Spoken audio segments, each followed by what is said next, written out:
हम लोग चालीसा के तीसरे रविवार में प्रवेश कर रहे हैं। आज के दिन याकूब के कुएं के पास यीशु ख्रीस्त का एक समारी स्त्री से मुलाकात को केंद्रित किया गया है, जिसमें यीशु ख्रीस्त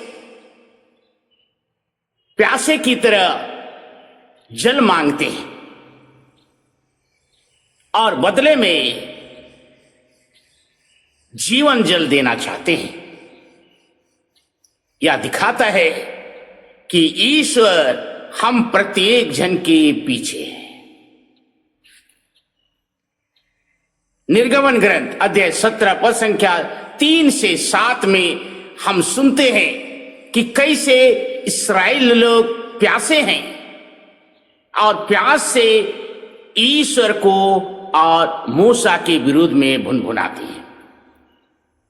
इस्राएली लोग ईश्वर और मूसा के विरोध में शिकायत करते हैं।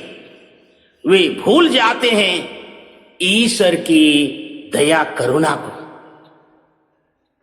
जब कभी भी हम भौतिक रूप से प्यासे हैं, कभी मत भूलिए हमारी आत्मा ईश्वर के लिए प्यासी होती है। हमारा शरीर जल के लिए, अन्य चीजों के लिए प्यासी होती है, लेकिन आत्मा ईश्वर के लिए तरसती है। और इसके द्वारा हमें एक बात स्पष्ट हो जाती है कि हम सदा ईश्वर के लिए तरसते रहें। जब कभी भी हमारे जीवन में चुनौतियां आती हैं या आध्यात्मिक रूप से हम सूखा अनुभव करते हैं, तो ईश्वर पर भरोसा रखें, क्योंकि भरोसा कभी निराश नहीं करता है।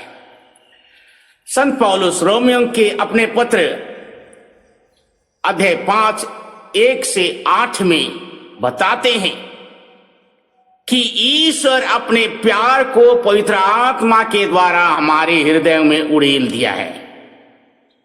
आगे सुंदर सी बात कहते हैं कि हम तो पापी ही थे, फिर भी हमारे लिए क्रूस पर मरे। हमारी मुक्ति, हम धर्मी थे इसलिए नहीं, पापी होने के बाद भी ईश्वर हमें बचाना चाहा। आज संत जोहन के सुसमाचार अध्याय 4 पद संख्या 5 से 42 में यीशु ख्रीस्त एक समारी तुच्छ तिरस्कृत महिला को मन परिवर्तन लाने के लिए पहल करते हैं। कितनी सुंदर बात।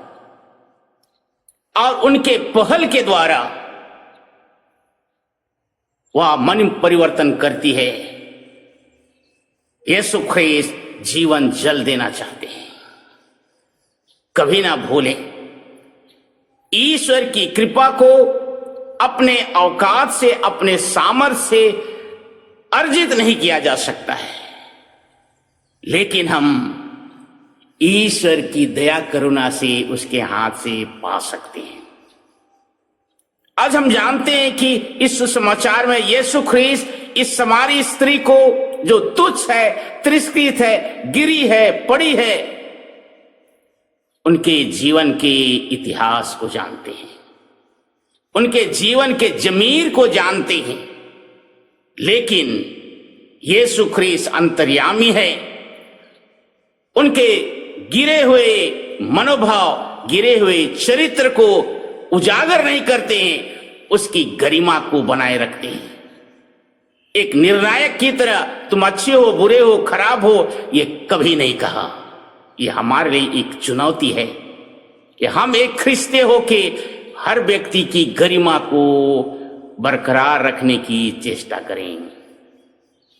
यीशु ख्रीस्त, सुंदर सी बात, वे एक व्यक्ति को परिवर्तन करने के लिए मुलाकात की तलाश करते हैं, जिससे उसे जीवन जल दिया जा सके। आए दिन ऊंच नीच, धनी गरीब भेदभाव के बाधा को तोड़कर समारी स्त्री को उसने मन परिवर्तन के लिए पहल किया। हमें भी करते हैं, हमें भी कभी एक दूसरे को तुच्छ तिरस्कृत नहीं करना चाहिए, क्योंकि ईश्वर की दृष्टि में हर व्यक्ति मूल्यवान है और महत्व रखता है। हर व्यक्ति ईश्वर के अनुरूप बनाया गया है, चाहे छोटा हो, बड़ा हो, धनी हो, गरीब हो, किसी भी मजहब का क्यों ना हो, ईश्वर हर व्यक्ति को अपना प्रतिरूप बनाया है।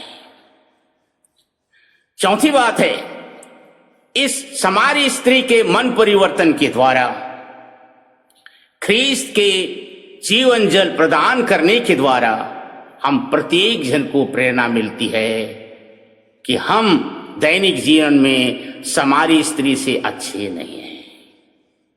यदि हम बुरे हैं, गिरे हैं, लाचार हैं, पापी हैं, याद रखिए यीशु ख्रीस्त आपके पीछे है, आपके जीवन में महान कार्य करना चाहते हैं, जैसे समारी स्त्री के साथ किया, जैसे जक्कैयुस के साथ किया। प्रियजन, आज के दिन में हम जरा सोचें, कहीं हम भी तो प्यासे नहीं हैं। यदि हमारा अंतरात्मा प्यासी है ईश्वर के लिए, जरा सोचें, क्या हम अपना मटका, पाप से भरा हुआ मटका, निर्लजता, लोगों से गिरा हुआ यह मटका लेकर हम यीशु ख्रीस्त की तलाश में हैं, बेसमय पर जा रहे हैं? यही हमें भी प्रेरणा मिले। ईश्वर हम प्रत्येक जन को समारी स्त्री की तरह आशीष दे। आमीन।